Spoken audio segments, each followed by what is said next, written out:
บายดีหมู่เพื่อนชาว Facebook มื้อนี้ข้าพเจ้ามีข้อมูลเด็กๆน้อยๆสิมานำเสนอให้แก่หมู่เพื่อนได้รู้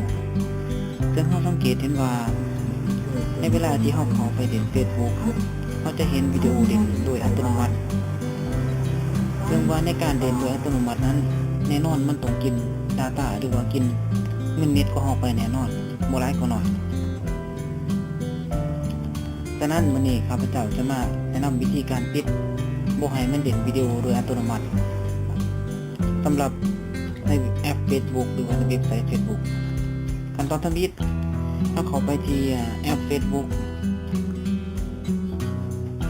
และขั้นตอนที่2คลิกเข้าไปบนเป็นรูป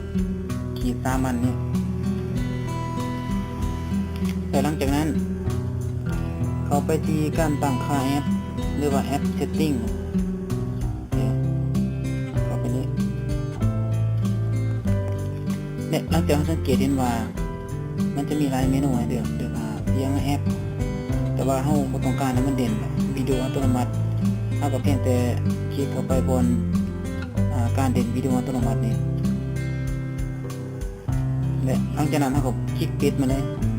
คลิกใส่บนตัวที่3พอต้องการเด่นวิดีโออัตโนมัติเพียงเท่านี้